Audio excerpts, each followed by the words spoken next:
जितना मेरी माँ उस दिन नहीं रोई, जितना मैं यूएसए को जा रहा था, उतना वो तब रो रही थी जब मैं अपने घर वापस आ रहा था। मैं 2-3 दिन से मेरी माँ और मेरी सिस्टर रो रहे थे कि तू वापस चला जाएगा तो तुझे ये लोग अंदर डाल देंगे। उनको डर था, मुझे अपने घर पर आने से उनको डर लग रहा था। अभिजीत दीपके अमेरिका के बोस्टन यूनिवर्सिटी से सीधी दिल्ली एयरपोर्ट पर उतरे थे और पहली रैली जंतर मंतर, वो सब आपको याद होगा।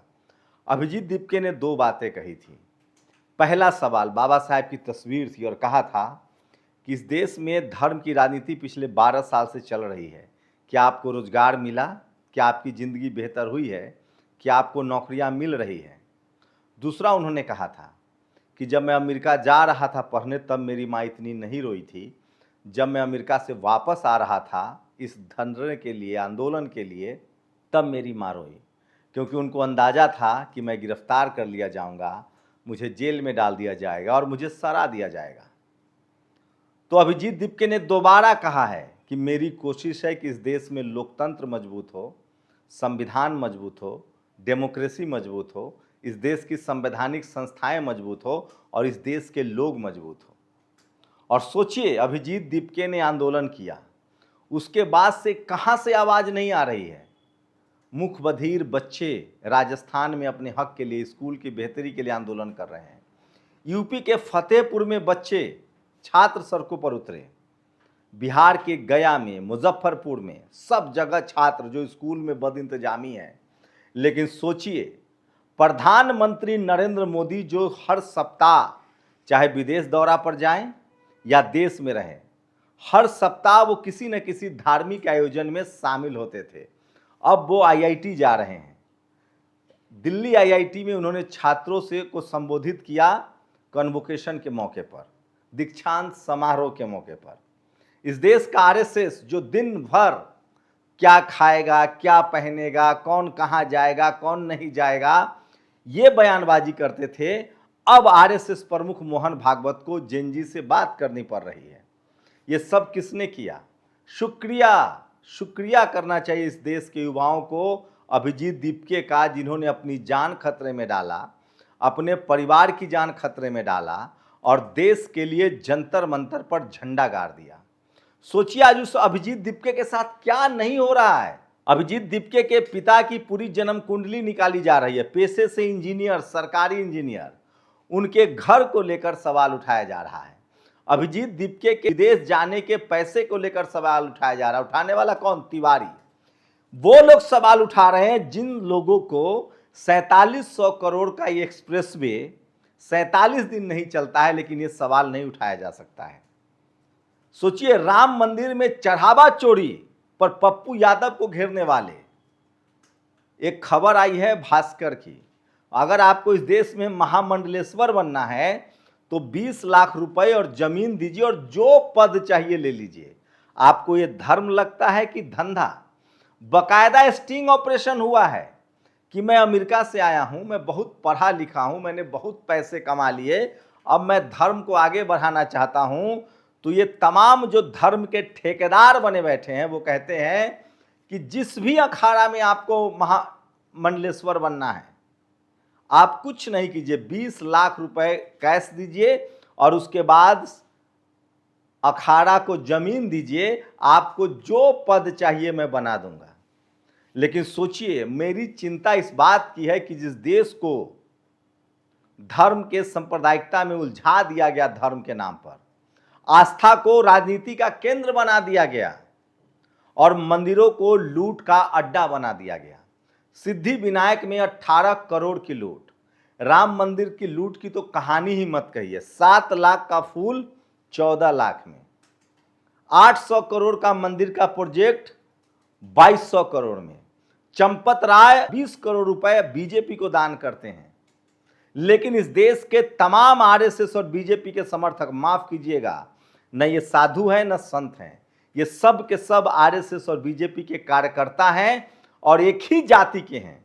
और ये सब के सब इस देश में धर्म के नाम पर राजनीति कर रहे हैं, रोटियां सेक रहे हैं। लेकिन सोचिए, अभिजीत दीपके ने किस तरह से प्रधानमंत्री को मंदिर मंदिर जो घूम रहे थे, लगातार धर्म के नाम पर जो राजनीति कर रहे थे उनको आईआईटी पहुंचा दिया है। इस देश को मनमोहन सिंह के साथ जो बदसलूकी की गई है इस देश की मीडिया ने, खासकर वही जातिवादी मीडिया जो इस सरकार से सवाल नहीं पूछता है, जिस मीडिया को शिक्षा नहीं लिखने आता है और वो बाकायदा कैमरे पर आकर कहता है कि मैं तो ऐसे ही शिक्षा लिखूंगा, क्या करना है तुमको। सोचिए, जिस देश की मीडिया देश की राजधानी दिल्ली में छात्रों के आंदोलन को देशद्रोही कहता है, उन सबको अभिजीत दीपके ने कम से कम बात करने के लिए तो मजबूर कर दिया है। क्या लगता है आप लोगों को? सोचिए, एबीपी के लोग 12 साल से प्रदर्शन करते थे क्या राजनीति के अलावा? अब इनको एजुकेशन, पढ़ाई लिखाई याद आ रहा है, आरएसएस को पढ़ाई लिखाई याद आ रहा है, बीजेपी को पढ़ाई लिखाई और पेपर लीक याद आ रहा है। इस देश के छात्रों को, इस देश की बहुसंख्यक आबादी को अभिजीत दीपके का शुक्रिया करना चाहिए, जिसने आरएसएस और बीजेपी को पेपर लीक याद दिला दिया और वो कभी पंजाब में तो कभी कर्नाटक में तो कभी रांची में धरना दे रहे हैं, प्रदर्शन कर रहे हैं। चलिए, कम से कम याद तो आई। विपक्ष का काम होता है प्रदर्शन करना। कर्नाटक में बीजेपी विपक्ष में है, रांची में बीजेपी विपक्ष में है, झारखंड में, या फिर वो पंजाब में विपक्ष में है। लेकिन पहले ये क्या करते थे? दिन भर हिंदू मुस्लिम। कम से कम इनको एजुकेशन, पेपर लीक की याद तो आई। इसके लिए आपको अभिजीत दीपके को थैंक यू कहना पड़ेगा। और दूसरी सबसे बड़ी बात, एक तो बीजेपी और आरएसएस को मजबूर कर दिया कि शिक्षा पर बात करो, पढ़ाई लिखाई, स्कूल, अस्पताल, दवाई और रोजगार पर बात करो, और दूसरी डर निकाल दिया। डर, इस देश के तमाम लोग इनकम टैक्स, ईडी, सीबीआई से डर रहे थे, लोगों पर छापा पड़ता था, वो आज भी जारी है। 15 साल की बच्ची के साथ जो हुआ वो देश देख रहा है। लेकिन इस देश के जेनजी को एक बार एहसास कराया कि बोलो तो सही, अपनी बात रखो तो सही। बाबा साहेब ने कहा था, जिंदगी लंबी नहीं शानदार होनी चाहिए।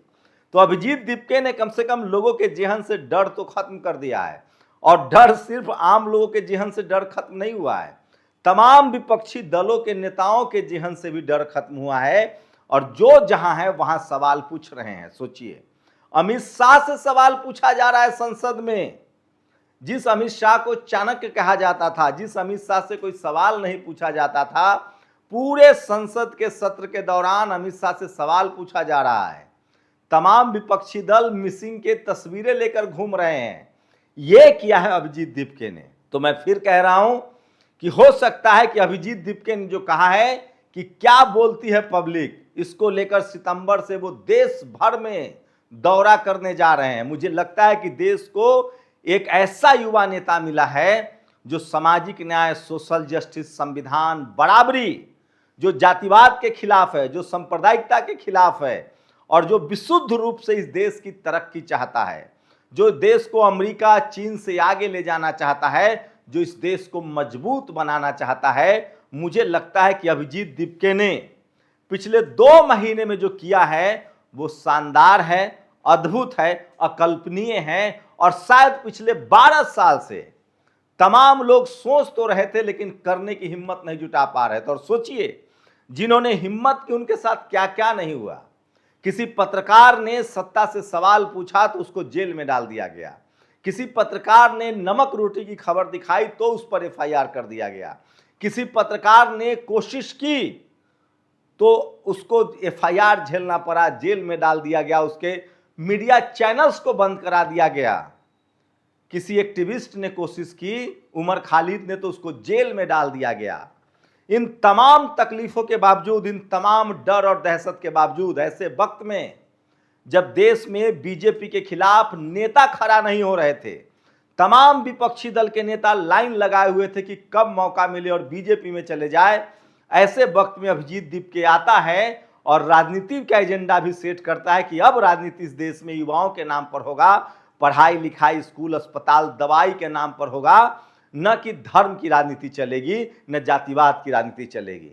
तो सोचिए, एक अभिजीत दीपके ने पूरे देश के सोचने का तरीका बदल दिया है। और जो आरएसएस, बीजेपी कल तक सांप्रदायिकता के घोड़े पर सवार थी, जो बीजेपी, आरएसएस रोज मंदिर मंदिर मंदिर मंदिर मंदिर धर्म की राजनीति के घोड़े पर सवार थी, जो बीजेपी, आरएसएस दिन रात हिंदू मुस्लिम की राजनीति कर रही थी। जो बीजेपी आरएसएस के लोग विपक्ष में सवाल पूछने वालों पर देशद्रोही घोषित कर दे रहे थे, उन सब की बोलती बंद है और प्रधानमंत्री अब सीधे आईआईटी पहुंच रहे हैं।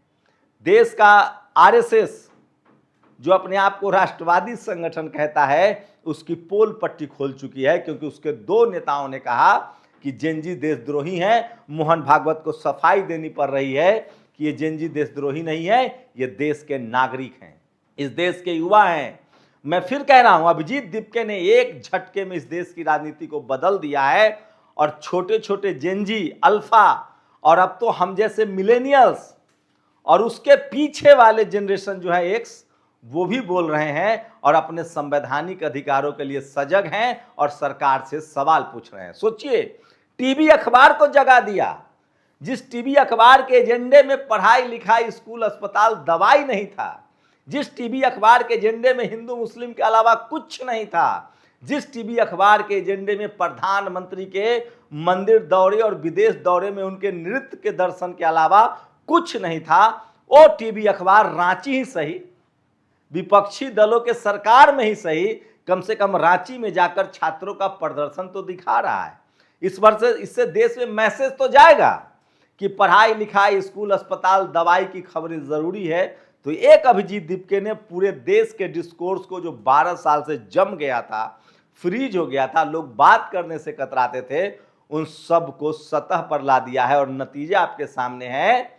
इस देश का आरएसएस, सो कॉल्ड आरएसएस, जो अपने आप को राष्ट्रवादी कहता है, जिस पर हजारों आरोप है, जिनसे कागज दिखाने की मांग की जा रही है। प्रियंक खड़गे ने कहा है कि अगर आप राष्ट्रवादी संगठन हैं, आप अगर सही संगठन है, तो आप रजिस्ट्रेशन कराइए और पेपर दिखाइए। प्रधानमंत्री नरेंद्र मोदी अब आईआईटी जा रहे हैं और कह रहे हैं कि मैं बागेश्वर नहीं हूं, मतलब मैं आपकी भविष्यवाणी नहीं कर सकता हूं, जबकि कल तक वो बागेश्वर धाम के साथ हाथ मिलाते हुए दिखते थे। तो एक अभिजीत दीपके ने धर्म के नाम पर जो राजनीति चल रही थी, जो हिंदू मुस्लिम की राजनीति चल रही थी, उसको एक झटके में ट्रैक पर लाकर पढ़ाई लिखाई, स्कूल, अस्पताल और दवाई पर ला दिया है।